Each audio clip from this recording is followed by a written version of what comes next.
श्री स्वामी समर्थ. पितृपक्षाचा महिना सुरू झाला आहे. पितृपक्षामध्ये कावळ्याला एवढं महत्त्व का आहे हे आपण जाणून घेणार आहोत. त्यामागे आहे महत्त्वाचं कारण.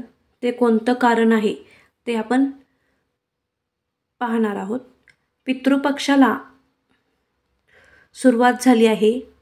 या काळात पितरांच्या तृप्तीसाठी आणि शांतीसाठी पिंडदान केले जाते. या 15 दिवसांचे धार्मिक महत्त्व खूप आहे. मात्र एरवी कोणाकडूनही ज्याची आठवण होत नाही.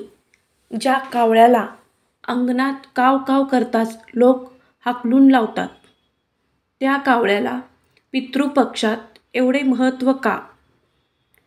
ज्ञानेश्वरी माऊलींनी असे म्हटले आहे की, पैल तो गे काऊ कोकता आहे, शकून गे माये सांगता आहे. अर्थात कावळ्याची काव काव शकून आहे असे माऊलींनी सांगितले आहे. कावळ्याची काव काव ऐकून अनेकांनी जरी त्याला अंगणात हाकलून लावले असेल तरी कावळ्याची चपळता, सूक्ष्मदृष्टी आणि सावधपणा लक्षात घेऊन यमराजांनी त्याला आपले दूत बनवले आहे. म्हणून पितृपक्षात घरोघरी त्याला बोलावले जाते. कावळ्याला दिसलेले अन्न यमराजपर्यंत पोहोचून पितरांना पोहोचते अशी श्रद्धा आहे. त्यामुळे पितृपक्षाचा पंधरवडा कावळ्यासाठी मानाचा असतो. पितरांच्या वासना व नैवेद्य ठेवण्याचे मन दृष्ट असेल तर कावळा पिंडाकडे बघत सुद्धा नाही. एवढा तो एकनिष्ठ असतो.